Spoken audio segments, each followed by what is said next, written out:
ಹೊಂಬಾಳೆ ಫಿಲಮ್ಸ್ನ ಮಹತ್ವಾಕಾಂಕ್ಷಿಯ ಚಿತ್ರ ಸಲಾರ್ ನಾಳೆ ಜಗತ್ತಿನಾದ್ಯಂತ ಬಿಡುಗಡೆಯಾಗಲು ಸಜ್ಜಾಗಿ ನಿಂತಿದೆ.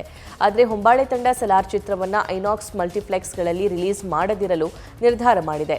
ಯಾಕಂದರೆ ಶಾರುಖ್ ಖಾನ್ ಅಭಿನಯದ ಡಂಕಿ ಸಿನಿಮಾ ಇಂದು ಬಿಡುಗಡೆಯಾಗಿದ್ದು ಸಲಾರ್ ಸಿನಿಮಾ ಜೊತೆ ಕ್ಲಾಶ್ ಆಗಬಹುದು ಅನ್ನೋ ಕಾರಣಕ್ಕೆ ಈ ನಿರ್ಧಾರ ಕೈಗೊಳ್ಳಲಾಗಿದೆ.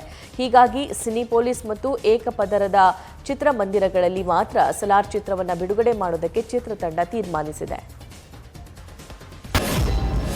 ಹೊಂಬಾಳೆ ಫಿಲಮ್ಸ್ನ ಮಹತ್ವಾಕಾಂಕ್ಷಿಯ ಚಿತ್ರ ಸಲಾರ್ ನಾಳೆ ಜಗತ್ತಿನಾದ್ಯಂತ ಬಿಡುಗಡೆಯಾಗಲು ಸಜ್ಜಾಗಿ ನಿಂತಿದೆ. ಆದರೆ ಹೊಂಬಾಳೆ ತಂಡ ಸಲಾರ್ ಚಿತ್ರವನ್ನು ಐನಾಕ್ಸ್ ಮಲ್ಟಿಪ್ಲೆಕ್ಸ್ಗಳಲ್ಲಿ ರಿಲೀಸ್ ಮಾಡದಿರಲು ನಿರ್ಧಾರ ಮಾಡಿದೆ. ಯಾಕಂದರೆ ಶಾರುಖ್ ಖಾನ್ ಅಭಿನಯದ ಡಂಕಿ ಸಿನಿಮಾ ಇಂದು ಬಿಡುಗಡೆಯಾಗಿದ್ದು ಸಲಾರ್ ಸಿನಿಮಾ ಜೊತೆ ಕ್ಲಾಶ್ ಆಗಬಹುದು ಅನ್ನೋ ಕಾರಣಕ್ಕೆ ಈ ನಿರ್ಧಾರ ಕೈಗೊಳ್ಳಲಾಗಿದೆ. ಹೀಗಾಗಿ ಸಿನಿಪೋಲಿಸ್ ಮತ್ತು ಏಕಪದರದ ಚಿತ್ರಮಂದಿರಗಳಲ್ಲಿ ಮಾತ್ರ ಸಲಾರ್ ಚಿತ್ರವನ್ನು ಬಿಡುಗಡೆ ಮಾಡೋದಕ್ಕೆ ಚಿತ್ರತಂಡ ತೀರ್ಮಾನಿಸಿದೆ. ನ್ಯೂಸ್ ಫಸ್ಟ್ ನಿರ್ಭೀತಿಯಿಂದ ನಿಮ್ಮ ಪರವಾಗಿ.